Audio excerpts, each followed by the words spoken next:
Hello and welcome to Angry Andy Reviews. This is my review for Pinocchio. Angry Andy. Angry Andy Reviews. Angry Andy. Angry Andy. Angry Andy Reviews. Angry Andy. Angry Andy Reviews. Angry Andy. Angry Andy Reviews. Angry Andy. Angry Andy Reviews. Don't make me destroy you. So yes, this is my review for Pinocchio. I am riddled with COVID as we speak. It has taken me out for a second time, but that hasn't stopped me from watching this Pinocchio remake and coming to you with a review. So if you enjoyed this deeply gravelly kind of voice, then I might just keep it for your amusement, but probably not, because it's too much effort and too much pain. Here we are with this remake, straight to DisneyPlus remake, and my God in heaven, Disney, what on earth are you doing?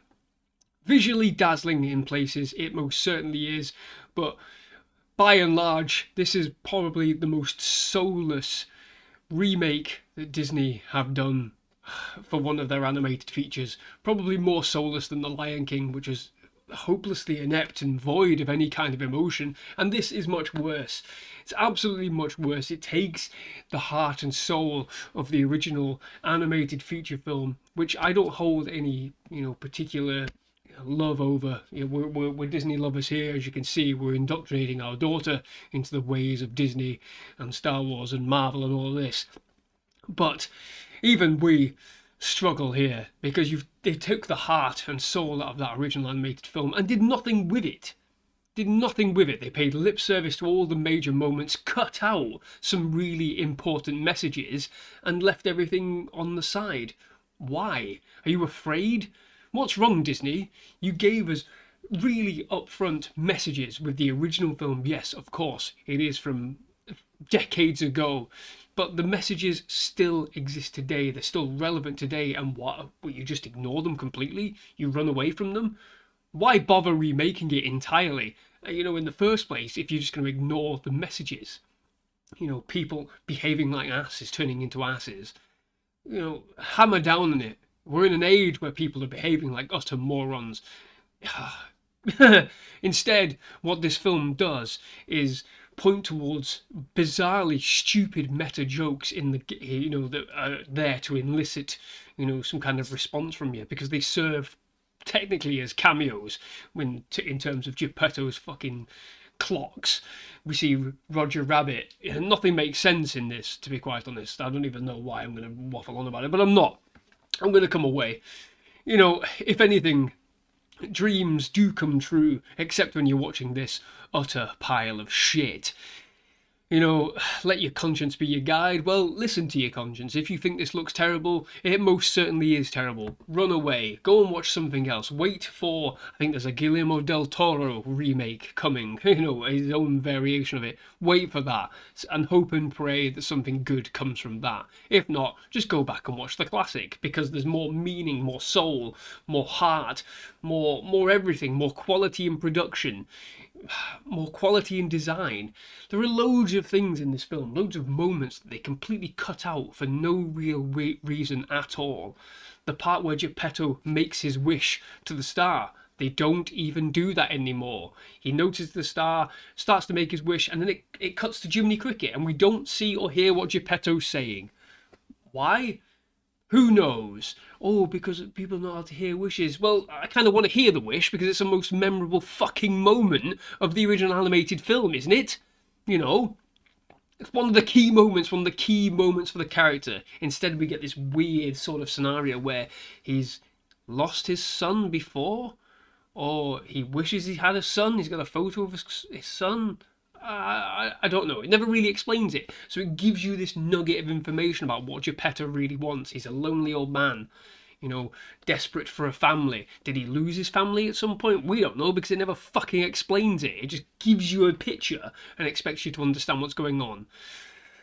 This film, I'm rambling on like this is some kind of award-winning possible masterpiece. It's not. It's not even a good kids film either. There's no fun in it. There's no excitement in it. It's very mundane. It's bland. It's boring. It's plain. It waffles on. It doesn't waffle on. It doesn't do anything. It's embarrassing. There's an embarrassment of riches within this film as well. You've got all these great actors and performers in this film, and they do nothing, really. They do absolutely nothing. The only one of any worth, really, is Joseph Gordon-Levitt as Jiminy Cricket, and even he's drowned out by terrible dialogue and the sheer fact that Jiminy Cricket doesn't do anything. Where is he for half this film? Oh, that's right. He's stuck under a bottle or chasing his tail the entire time. Ridiculous. Oh, this film is utterly misguided in every sense of the word. Misguided in performance, misguided in direction, misguided in writing and scripting. Tom Hanks has the most windiest accent. I can't even tell you what the accent is because it drops in and out whenever he sees fit. Whenever he's given a certain line to deliver, it drops out. When he jumps into possibly his own Tom Hankisms, it drops out. He just sounds himself. There's no acting talent in this, unfortunately. This is as phoned in as you could possibly get. And bear in mind, this film is directed by the great Robert Zemeckis. There's nothing of his style, flair, visual acuity, smarts. There's nothing in this film.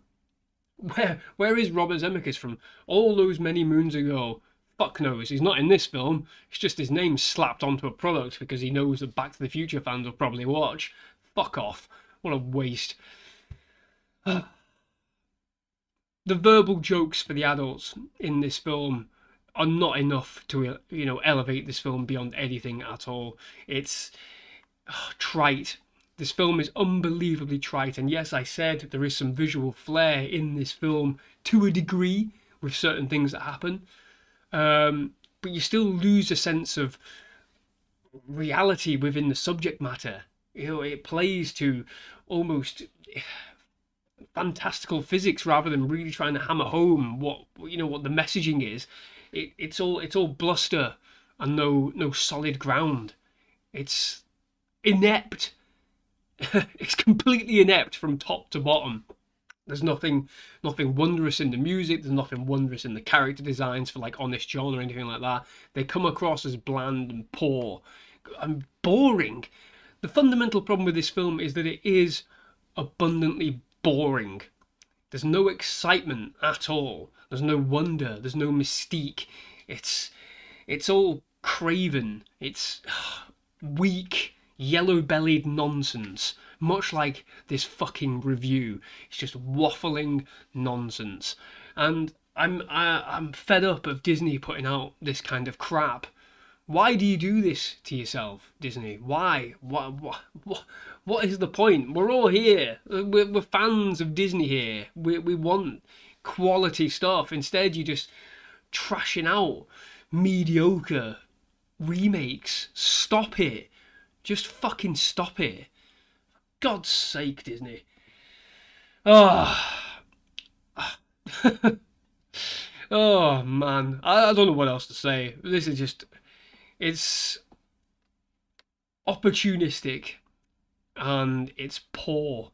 It's trying to get something that doesn't exist. This film, I'm absolutely. It's probably the fever as well. I'm raging. It's so dull and uninspired. It's a waste of time. It's a waste of an hour and 40 minutes, whatever this thing is. And that's the thing, they stretch the story out, and yet it feels empty in places. There's bizarre moments. There's a really bizarre moment that they don't delve into at all, where we actually see Pinocchio go to school. And I thought, okay, here we are. This is going to be an interesting scene. We're going to get a bit of fleshed out material. They kick him out straight away. The headmaster kicks him out and says, we don't want people like you here. We don't want, you should go and work in the puppet show. Interesting, and yet we get nothing further on that. There is no exploration of any of the meaningful themes that pop up in this film that they create themselves by adding in material.